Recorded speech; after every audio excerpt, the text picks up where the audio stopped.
श्रीमद् भगवद गीता यथारूप कृष्ण कृपा मूर्ति श्री श्रीमद् एसी भक्ति वेदांत स्वामी प्रभुपाद द्वारा लिखित। श्लोक संख्या 35 के आगे। तुम्हारे शत्रु अनेक प्रकार के कटु शब्दों से तुम्हारा वर्णन करेंगे और तुम्हारी सामर्थ्य का उपहास करेंगे। तुम्हारे लिए इससे दुखदायी और क्या हो सकता है। तात्पर्य: प्रारंभ में ही भगवान कृष्ण को अर्जुन के अयाचित दयाभाव पर आश्चर्य हुआ था और उन्होंने इस दयाभाव को अनायोचित बताया था। अब उन्होंने विस्तार से अर्जुन के तथाकथित दयाभाव के विरुद्ध कहे गए अपने वचनों को सिद्ध कर दिया है। हे कुंती पुत्र, तुम यदि युद्ध में मारे जाओगे तो स्वर्ग प्राप्त करोगे, या यदि तुम जीत जाओगे तो पृथ्वी के साम्राज्य का भोग करोगे। अतः दृढ़ संकल्प करके खड़े हो और युद्ध करो। तात्पर्य: यद्यपि अर्जुन के पक्ष में विजय निश्चित न थी, फिर भी उसे युद्ध करना था, क्योंकि यदि वह युद्ध में मारा भी गया तो वह स्वर्गलोक को जाएगा। तुम सुख या दुख, हानि या लाभ, विजय या पराजय का विचार किए बिना युद्ध के लिए युद्ध करो। ऐसा करने पर तुम्हें कोई पाप नहीं लगेगा। तात्पर्य: अब भगवान कृष्ण प्रत्यक्ष रूप से कहते हैं कि अर्जुन को युद्ध के लिए युद्ध करना चाहिए, क्योंकि यह उनकी इच्छा है। कृष्ण भावनामृत के कार्यों में सुख या दुख, हानि या लाभ, जय या पराजय को कोई महत्व नहीं दिया जाता। दिव्य चेतना तो यही होगी कि हर कार्य कृष्ण के निमित्त किया जाए। अतः भौतिक कार्यों का कोई बंधन फल नहीं होता। जो कोई सतोगुण या रजोगुण के अधीन होकर अपनी इंद्रिय तृप्ति के लिए कर्म करता है, उसे अच्छे या बुरे फल प्राप्त होते हैं। किंतु जो कृष्ण भावनामृत के कार्यों में अपने आप को समर्पित कर देता है, वह सामान्य कर्म करने वाले के समान किसी का कृतज्ञ या ऋणी नहीं होता। भागवत में कहा गया है, जिसने अन्य समस्त कार्यों को त्याग कर मुकुंद श्री कृष्ण की शरण ग्रहण कर ली है, वह न तो किसी का ऋणी है और न किसी का कृतज्ञ, चाहे वे देवता, साधु, सामान्य जन अथवा परिजन, मानव जाति या उसके पितर ही क्यों न हों। इस श्लोक में कृष्ण ने अर्जुन को अप्रत्यक्ष रूप से इसी का संकेत किया है। इसकी व्याख्या अगले श्लोकों में और भी स्पष्टता से की जाएगी। यहाँ मैंने वैश्लेषिक अध्ययन सांख्य द्वारा इस ज्ञान का वर्णन किया है। अब निष्काम भाव से कर्म करना बता रहा हूँ, उसे सुनो। हे पृथापुत्र, तुम यदि ऐसे ज्ञान से कर्म करोगे तो तुम कर्मों के बंधन से अपने को मुक्त कर सकते हो। तात्पर्य: वैदिक कोश निरुक्ति के अनुसार सांख्य का अर्थ है विस्तार से वस्तुओं का वर्णन करने वाला, तथा सांख्य उस दर्शन के लिए प्रयुक्त मिलता है जो आत्मा की वास्तविक प्रकृति का वर्णन करता है। और योग का अर्थ है इंद्रियों का निग्रह। अर्जुन का युद्ध न करने का प्रस्ताव इंद्रिय तृप्ति पर आधारित था। वह अपने प्रधान कर्तव्य को भुलाकर युद्ध से दूर रहना चाहता था, क्योंकि उसने यह सोचा कि धृतराष्ट्र के पुत्रों अर्थात अपने बंधु बांधवों को परास्त करके राज्य भोग करने की अपेक्षा अपने संबंधियों तथा स्वजनों को न मारकर वह अधिक सुखी रहेगा। दोनों ही प्रकार से मूल सिद्धांत तो इंद्रिय तृप्ति था। उन्हें जीतने से प्राप्त होने वाला सुख तथा स्वजनों को जीवित देखने का सुख, ये दोनों इंद्रिय तृप्ति के धरातल पर एक हैं, क्योंकि इससे बुद्धि तथा कर्तव्य दोनों का अंत हो जाता है। अतः कृष्ण ने अर्जुन को बताना चाहा कि वह अपने पितामह के शरीर का वध करके उनके आत्मा को नहीं मारेगा। उन्होंने यह बताया कि उनके सहित सारे जीव शाश्वत प्राणी हैं। वे भूतकाल में प्राणी थे, वर्तमान में भी प्राणी रूप में हैं और भविष्य में भी प्राणी बने रहेंगे, क्योंकि हम सब शाश्वत आत्मा हैं। हम विभिन्न प्रकार से केवल अपना शारीरिक परिधान वस्त्र बदलते रहते हैं और इस भौतिक वस्त्र के बंधन से मुक्ति के बाद भी हमारी पृथक सत्ता बनी रहती है। भगवान कृष्ण द्वारा आत्मा तथा शरीर का अत्यंत विशद वैश्लेषिक अध्ययन प्रस्तुत किया गया है और निरुक्ति कोश की शब्दावली में इस विशद अध्ययन को यहाँ सांख्य कहा गया है। इस सांख्य का नास्तिक कपिल के सांख्य दर्शन से कोई सरोकार नहीं है। इस नास्तिक कपिल के सांख्य दर्शन से बहुत पहले भगवान कृष्ण के अवतार भगवान कपिल ने अपनी माता देवहूति के समक्ष श्रीमद् भागवत में वास्तविक सांख्य दर्शन पर प्रवचन किया था। उन्होंने स्पष्ट बताया है कि पुरुष या परमेश्वर क्रियाशील हैं और वे प्रकृति पर दृष्टिपात करके सृष्टि की उत्पत्ति करते हैं। इसको वेदों ने तथा गीता ने स्वीकार किया है। वेदों में वर्णन मिलता है कि भगवान ने प्रकृति पर दृष्टिपात किया और उसमें आणविक जीवात्माएं प्रविष्ट कर दी। ये सारे जीव भौतिक जगत में इंद्रिय तृप्ति के लिए कर्म करते रहते हैं और माया के वशीभूत होकर अपने को भोक्ता मानते रहते हैं।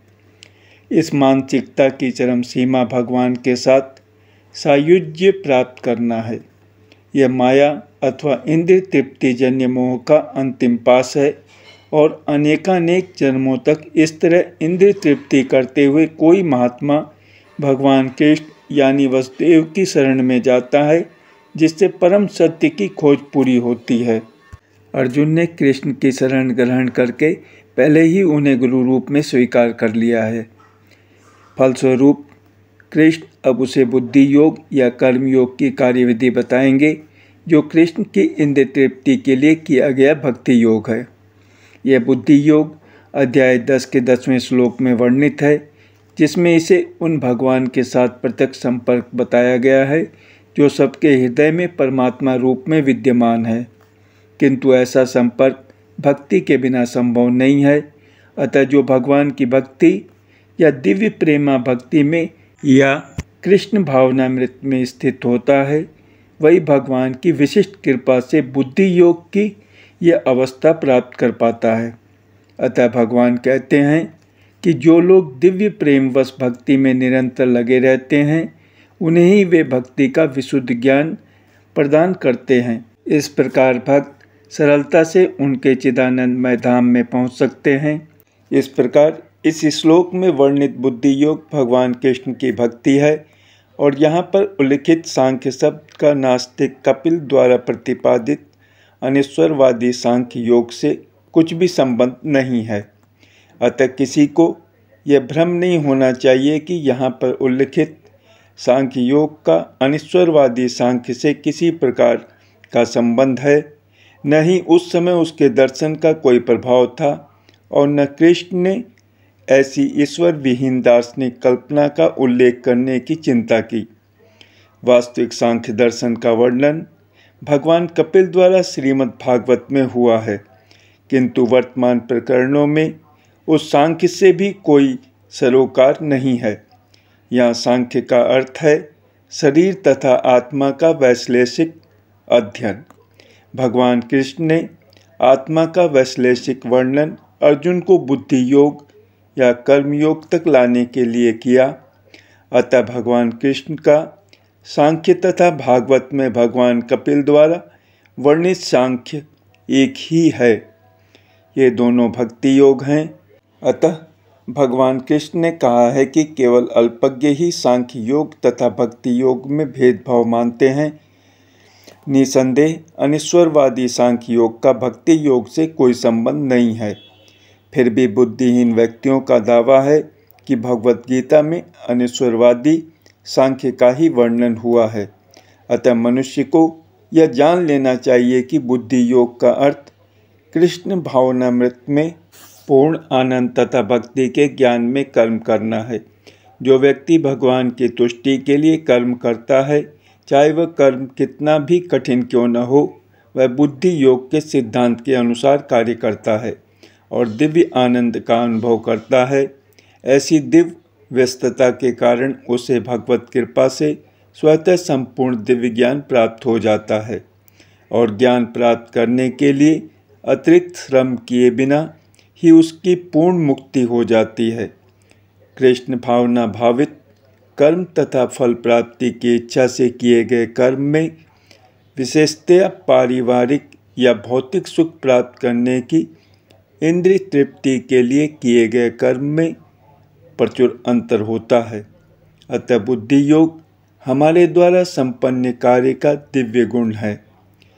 इस प्रयास में न तो हानि होती है न ही ह्रास, अपितु इस पथ पर की गई अल्प प्रगति भी महान भय से रक्षा कर सकती है।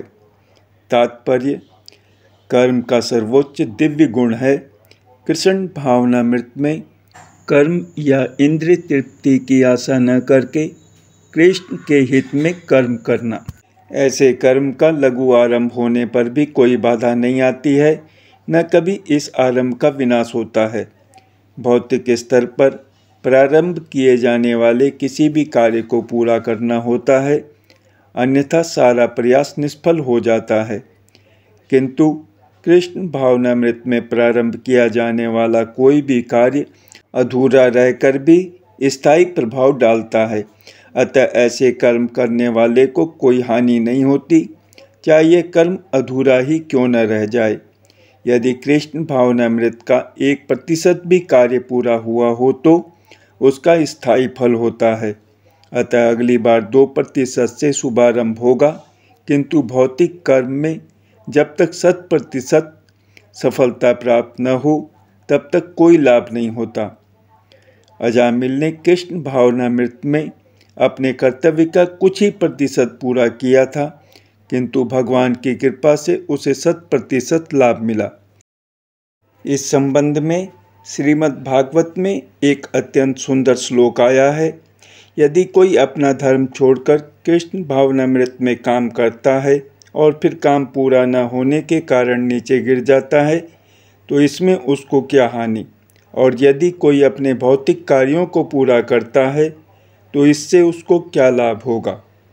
अथवा जैसा कि ईसाई कहते हैं, यदि कोई अपनी शाश्वत आत्मा को खोकर संपूर्ण जगत को पाले तो मनुष्य को इससे क्या लाभ होगा। भौतिक कार्य तथा उनके फल शरीर के साथ ही समाप्त हो जाते हैं, किंतु कृष्ण भावनामृत में किया गया कार्य मनुष्य को इस शरीर के विनष्ट होने पर भी पुनः कृष्ण भावनामृत तक ले जाता है।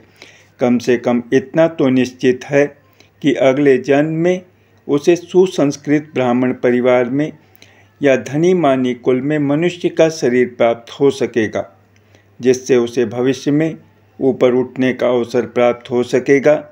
कृष्ण भावनामृत में संपन्न कार्य का यही अनुपम गुण है। जय श्री कृष्ण।